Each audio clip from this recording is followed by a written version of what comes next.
Hi everyone, అందరికీ నమస్కారం అండి. Welcome to our YouTube channel. Anganwadi కేంద్రాలను ప్రీ స్కూల్స్గా మార్చి ప్రాథమిక విద్యను అందించాలని ప్రభుత్వం నిర్ణయించింది. సో దానికి సంబంధించిన పూర్తి వివరాలన్నీ కూడా ఈ వీడియోలో మనం తెలుసుకుందాం. అయితే వివరాలకు వెళ్లే ముందు మీ అందరికీ చిన్న రిక్వెస్ట్ అండి. ఈ వీడియో చూస్తున్న ప్రతి ఒక్కరు కూడా వీడియోని అక్కడ స్కిప్ చేయకుండా ఎండ్ వరకు చూడండి. అదేవిధంగా ఇలాంటి మరిన్ని ఇన్ఫర్మేటివ్ వీడియోస్ కోసం మన ఛానల్ సబ్స్క్రైబ్ చేసుకొని పక్కనున్న బెల్ ఐకాన్ని ఆల్ నోటిఫికేషన్స్ని యాక్టివేట్ చేసుకోండి.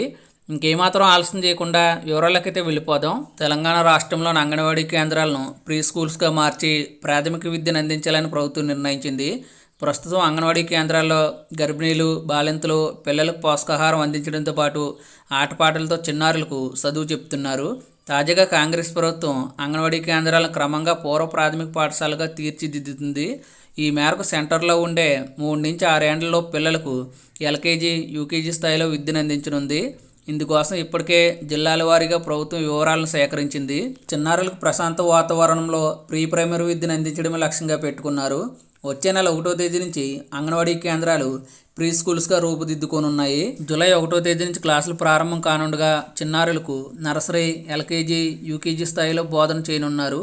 ప్రాథమిక విద్య, ఆటపాటలు, పౌష్టికాహారం ఇలా అన్ని అంశాల్లో అంగన్వాడీ కేంద్రాలు మరింత బలోపేతం కానున్నాయి.